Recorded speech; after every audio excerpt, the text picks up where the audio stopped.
book is about three English knights caught in the Henry V's campaign of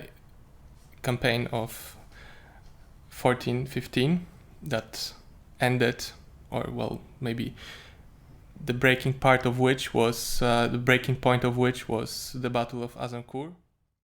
The book is also about my experiences with sword fighting, with history, with medieval times, and with philosophy.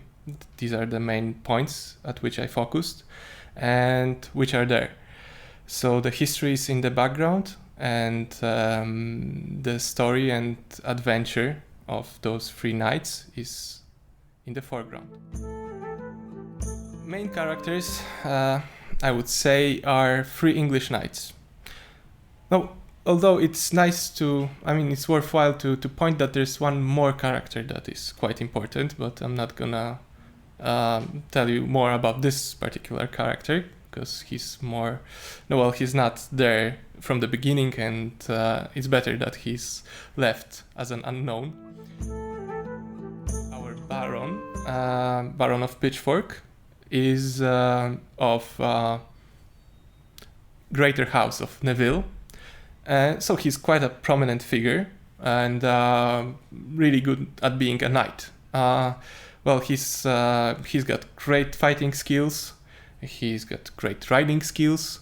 Although he has some other weaknesses. Well, maybe he's not the brightest person in the whole England at that time.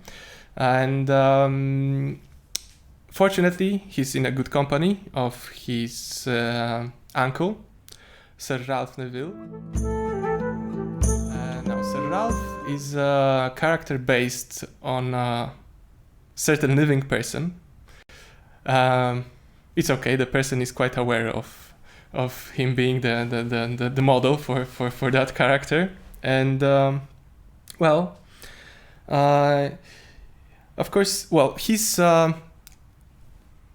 old-time soldier knight, so he's from the higher parts of society, though not very rich one. Rich enough to have his own castle, but nothing fancy.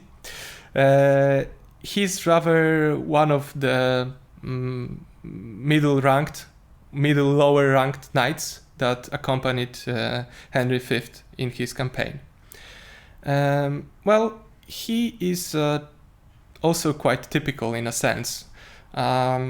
He values all the values that the knight should be important for a knight. Although his experience show that he's also experienced, so he knows that certain things should not be followed to the letter, as that may be a problem. And this might be seen in several situations. He's much wiser than the Byron, and but in the end, he's just he's this typical knight, a soldier, and then the backbone of his army that will try to do his best during the campaign, also trying to get some gains for himself, as he has learned that military campaigns are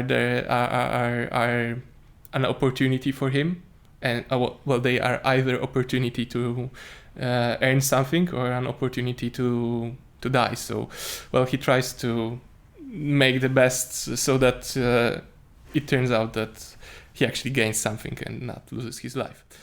He's son of Sir Ralph, and he's the youngest of the three knights, and not really that chivalrous as the other two.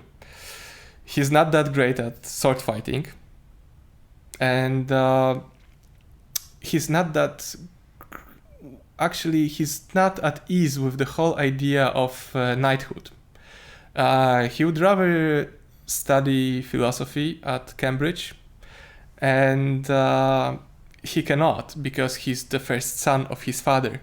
So that means that in medieval times, his career should be rather around being a knight and not, for example, becoming a monk or a scholar. And that's actually what he would prefer. He just doesn't have this chance. So he's there because of the will of his father, and that's a bit of a problem for him.